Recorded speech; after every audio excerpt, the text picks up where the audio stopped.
बिस्मिल्लाहिर्रहमानिर्रहीम। अस्सलाम वालेकुम। 19 अगस्त का आगाज़ हो गया है हफ्ते के दिन का, लेकिन बात करेंगे कल होने वाली एक अहम डेवलपमेंट के बारे में।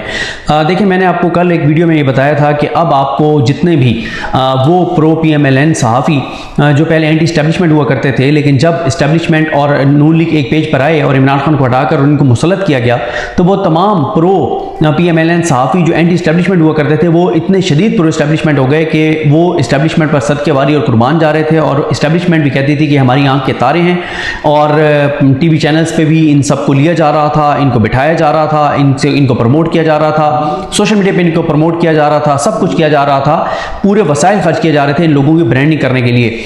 लेकिन अब क्या हुआ, जब ये नजर आया कि 90 दिन में इलेक्शन नहीं होने, ये तो तयशुदा था, नून लीग को भी पता था, पीपल्स पार्टी को भी पता था, लेकिन शर्त ये थी कि 1 साल के लिए इलेक्शन नहीं होंगे, लेकिन बंदे हमारे निगरान सेटअप में होंगे, निगरान वज़ीर-ए-आज़म हमारा होगा, वज़रा हमारे होंगे। लेकिन जब इनके वजीर नहीं लगे निगरान सेटअप में जिनको ये लगवाना चाहते थे, तो अब पीपल्स पार्टी और नून लीग जो है वो एक खेल खेल रहे हैं। और पीपल्स पार्टी पे भी मैं आता हूँ, पीपल्स पार्टी ने उमर बंदयाल साहब के हवाले से अपने मौका में बड़ी तब्दीली लाई है, लेकिन जो नून लीग है उन्होंने अपने तमाम उनकी जो एसेट्स हैं, जिनकी उनकी इन्वेस्टमेंट है, उनको कह दिया है कि ज़रा इस्टेब्लिशमेंट को टाइट करें, इस्टेब्लिशमेंट के खिलाफ माहौल बनाएं। एक तो अब आप देखेंगे कि जो प्रो PMLN सहाफ़ी हैं जो प्रो इस्टेब्लिशमेंट हो गए थे, लेकिन उनको कोई मफाद इस्टेब्लिशमेंट ने नहीं दिया, किसी टॉक शो में नहीं बिठाया, कोई प्रोग्राम नहीं दिलवाया, कोई और उनको कोई जो आजकल सेटअप नए बने हैं उनमें नहीं उनको कोई हिस्सा दिया, तो वो दोबारा एंटी इस्टेब्लिशमेंट हो जाएंगे और फौज के खिलाफ मुहिम चलाते हुए आपको नजर आएंगे। अच्छा, इस पर मैं ज़्यादा नहीं बात करूँगा, क्योंकि पिछली वीडियो में तफसील के साथ, जो सेकंड लास्ट वीडियो उसमें मैं तफसील के साथ जो है वो इस पर बात कर चुका हूँ। अब देखें पाकिस्तान बार कौंसिल, ये आज़म नज़ीर तारड़ साहब, एहसन भून साहब, ये इनका पूरा जो ग्रुप है, क्योंकि देखें ये जो आसमा जहांगीर ग्रुप है, इस वक्त अगर आप बार कौंसल्स की बात करें तो तमाम बार कौंसल जो हैं वो जो प्रोविंशियल हैं वो भी, और ज़ाहिर है पाकिस्तान बार कौंसल जो है ये जो पूरे पाकिस्तान की रेगुलेटरी बॉडी है, ये सब जो हैं वो इनके पास हैं, आसमा जहांगीर ग्रुप के पास हैं। और अगर आप बार एसोसिएशन की बात करें तो 19 में से 17 बार एसोसिएशन, हसनात मलिक साहब बता रहे थे कि 17 बार एसोसिएशन इनके पास हैं, यानी इतनी तगड़ी इनके पास पावर है। देखें, जब इमरान खान इक़्तिदार में आए थे, इमरान खान के 3.5 साल इक़्तिदार में ये पूरा ग्रुप, आसमा जहांगीर ग्रुप जो है, ये पूरा ग्रुप जिसमें इनके बहुत बड़े बड़े नाम हैं, ये सब उस वक्त PMLN PDM के साथ खड़े रहे, अपोजिशन के साथ खड़े रहे। जिस चोर डाकू लुटेरे का केस होता था ये उसके साथ जाके पेश हो जाते थे, जजेस को थ्रेट करते थे, हर बात पे प्रेस रिलीज जारी करते थे, किसी सहाफ़ी को कुछ होता था उसके घर पहुंच जाते थे, उसके सारी यकजहती करते थे, बहुत कुछ करते थे। और इसी तरह से जो है, इसी तरह से कोई अगर लापता हो गया है, किसी के साथ कोई मामला हो गया, हर मामले में ये इमरान खान के खिलाफ और फौज के खिलाफ खड़े हो जाते थे। फिर जब नून लीग एस्टेब्लिशमेंट एक पेज पर आए और इमरान खान अपोजिशन में चले गए, 15-16 माह में जो इंसानी हुकूक की पामालियाँ हुई, जो कुछ इस मुल्क के अंदर गैर काम होते रहे, गैर कानूनी काम होते रहे, 90 दिन में जो इलेक्शन नहीं करवाए गए पंजाब के PK में, यहाँ पे हर मामले में ये हुकूमत के साथ खड़े रहे। यानी 5 साल शरीफ खानदान अगर उस तरफ था तो उस तरफ थे, इस तरफ था तो इस तरफ थे। 5 साल इन्होंने किसी पाकिस्तान में जेन्युइन मामले पे कोई बयान नहीं दिया, इन्होंने हर मामले में इन्होंने शरीफ खानदान को PDM को सपोर्ट किया। लेकिन अब जब शरीफ खानदान के मफादात को ठेस पहुंच रहा है, जब पीपल्स पार्टी के मफादात को ठेस पहुंच रहा है, जब मौलाना फजल रहमान कुछ और चाह रहे हैं, तो अब इनको आइन और कानून याद आ गया। अब ये आ गए, इन्होंने जो है वो थ्रेट करना शुरू कर दिया, एस्टेब्लिशमेंट को धमकियां लगाना शुरू कर दिया। और तो और इस बात को देखें कि शरीफ खानदान ने अपने एक बड़े मोहरे के खिलाफ अपने ही तगड़े खिलाड़ी उतार दिए। वो जो मोहरा है शरीफ खानदान का, सिकंदर सुल्तान राजा, जिसको नामजद किया गया चीफ इलेक्शन कमिश्नर के लिए, तो उसने फ़ोन कर दिया मियाँ साहब को कि मियाँ साहब मेरे लिए क्या हुक्म है। उसकी मजम्मतें पाकिस्तान बार कौंसिल कर रही है। देखें, आज जो पाकिस्तान बार कौंसिल की प्रेस रिलीज आई है, उसमें पाकिस्तान बार कौंसिल की जानिब से कहा गया है कि हारून रशीद वाइस चेयरमैन और Hasan Raza Pasha chairman executive committee of Pakistan bar council, उन्होंने स्ट्रांगली कंडेम किया है, मजम्मत किया है जो इलेक्शन कमीशन की का फैसला है कि इलेक्शन 90 दिन में नहीं हो सकते और डिलिमिटेशन पहले की जाएगी। और उन्होंने बहुत अपने ग्रेव कंसर्न्स का इजहार किया है इस मामले में, और कहा है कि ये जो इलेक्शन कमीशन ने ये जो फैसला किया है, ये इलेक्शन को मुलतवी करने और आगे ले जाने का एक बहाना है। और वो ये कहते हैं कि 90 दिन में इलेक्शन हर सूरत में होने चाहिए असम्बली की तहलील के बाद। उस वक्त आपको क्यों याद नहीं थी जब KPK में नहीं हुए? उस वक्त क्यों याद नहीं थी जब पंजाब में नहीं हुए? उसके बाद वो कहते हैं कि उन्होंने अपने सीरियस कंसर्न शो किए हैं कि जो इलेक्शन कमीशन ने किया है, इलेक्शन कमीशन की ड्यूटी है, जिम्मेदारी है कि वो फ्री फेयर ट्रांसपेरेंट इलेक्शन करवाए और टाइम पर करवाए जो आइन ने कहा है। और पाकिस्तान बार काउंसिल ने कहा है कि जो हमारी वकला कम्युनिटी है, लीगल कम्युनिटी है, वो अपने इस हवाले से किरदार अदा करेंगे। और अगर वो उन्होंने कहा है कि ये ना किया गया तो फिर जो है वकला तहरीक शुरू की जाएगी।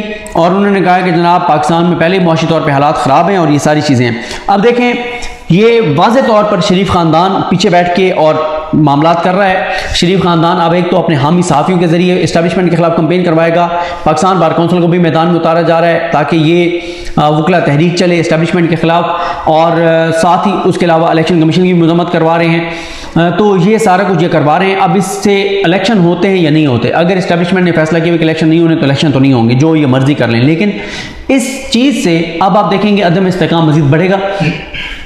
अदम इस्तेकाम बढ़ेगा तो मुशत पाकिस्तान की और ख़राब होगी, मामलात गड़बड़ होंगे। अब आप आ जाएं पीपल्स पार्टी पर। पीपल्स पार्टी जनाब वो पीपल्स पार्टी जो बिलावल भुट्टो जरदारी बहुत बिलो द बेल्ट उन्होंने गुफ्तगू की, पार्लियामेंट में खड़े होकर जजेस के ऊपर हमले किए, बदतमीज़ी की, बदतहजीबी की, बदमाशी की, धमकियाँ दी और अजीब ज़बान इस्तेमाल की, ख़ास तौर पर बंदयाल साहब के हवाले से।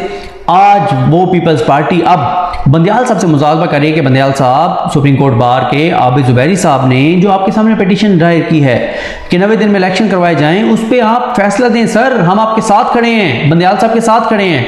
आज इनको बंदयाल साहब याद आ गए हैं। जब पहले बंदयाल साहब फैसला दे रहे थे कि 90 दिन में इलेक्शन कराओ, उस वक्त बंदयाल साहब पर हमले कर रहे थे, बंदयाल साहब के खिलाफ कानून साजी कर रहे थे, उनको गालियां दे रहे थे, उनकी फैमिली पर अटैक कर रहे थे।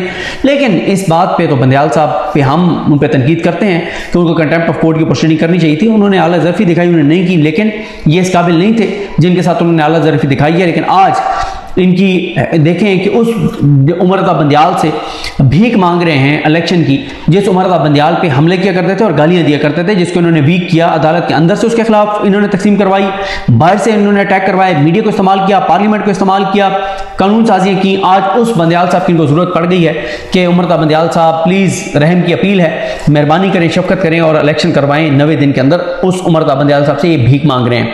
और फिर वो जो एक साहब हैं जिनका नाम रज़ा रबानी है, जिन्होंने आंसू बहाने में जो बड़े माहिर हैं, जो आंसू बहाते हैं, उन्होंने भी जनाब बयान जारी कर दिया है। उन्होंने कहा है कि इलेक्शन कमीशन की जानिब से हल्का बंदियों की 14 दिसंबर को हतमी शायद आइन के आर्टिकल 224 की खिलाफवर्जी है। आइन का आर्टिकल 224(2) कहता है कि असम्बली की तहलील के 90 रोज़ के अंदर इलेक्शन का इनेकाद होना चाहिए। आइनी तकाजे पूरे करना हल्का बंदियों के शेड्यूल को के लिए आइनी तकाजे को पूरा करने के लिए हल्का बंदियों के शेड्यूल को उसकेड़ा जा सकता है। अगर इलेक्शन कमीशन के पास हल्का बंदी के लिए स्टाफ की कमी थी तो वो काम तेज करने के लिए वफाकी और सूबाई हुकूमतों से स्टाफ मांग सकता था ताकि इलेक्शन 90 दिन में हो जाते। माजी में भी आइनी खिलाफवर्जियाँ हुई, लेकिन गुज़िश्ता 4 साल में रजामंदी से और दानिस्ता तौर पर आइन की खिलाफवर्जी की गई। यह वफाक के लिए बहुत ख़तरनाक है। अगर आइन को इस तरह पामाल किया गया तो वफाक शदीद दबाव में आएगा। ये वो कहते हैं। बात यह है कि ये वही जनाब रज़ा रबानी साहब हैं। आपको याद होगा जब फ़ात शहबाज साहब जो हैं वो इनके पीछे माइक लेके फिरते रहे थे और रज़ा रबानी साहब ने 90 दिन में इलेक्शन पर, सुप्रीम कोर्ट पर होने वाले हमलों पर, आइन कानून कायदे ज़ाब्ते पर, पाकिस्तान को दरपेश चैलेंजेस पर कोई बात नहीं की थी, क्योंकि उस वक्त इनके मफाद में यही था कि इलेक्शन ना हो। तो उस वक्त इन्होंने कोई बात नहीं की थी। अब जब इनको नज़र आ रहा है कि इलेक्शन डिले होने जा रहे हैं, क्योंकि देखें पीपल्स पार्टी का क्या मसला है, पीपल्स पार्टी तो एक दिन इक़्तिदार के बगैर नहीं रह सकती। मैं अक्सर ये कहता होता हूँ कि पीपल्स पार्टी का इक़्तिदार से वही रिश्ता है जो पानी के साथ मछली का है। जैसे मछली पानी के बगैर नहीं रह सकती, उसकी ज़िंदगी का इन्हिसार पानी के ऊपर है। पीपल्स पार्टी की सियासी बका, उनके माशी बका, उनकी माली बका का इन्हिसार हुकूमत पर है। हुकूमत होती है, भत्ते, रिश्वत, ठेके, कब्जे, माफियाज, ये सारे मामलात उनके हैं। तो वो तो उनके तो डेली बेसिस पर उनका तो नुकसान हो रहा है, एक एक दिन उनका नुकसान हो रहा है। उनका तो पूरा लगा हुआ है कि यहाँ से इतने पैसे डेली आने, यहाँ से इतने पैसे आने, यहाँ से इतने पैसे आने। तो इसलिए Peoples Party as soon as possible election चाहती है। नून लीग कहती थी कि हम तैयार हैं, 1 साल इलेक्शन आप ना करवाएं, 2 साल ना करवाएं, हमें भी पता है कि हमारे साथ अवाम ने क्या करना है, लेकिन यह कि साफ डाट निगरान प्राइम मिनिस्टर बनाए, जो कि नहीं बने। तो इसलिए अब वो भी नून लीग भी चाहती है कि इलेक्शन हो। तो नून लीग ने, पाकिस्तान बार काउंसिल हो नहीं सकता कि नून लीग की उसके बगैर ये सारा कुछ कर रही हो।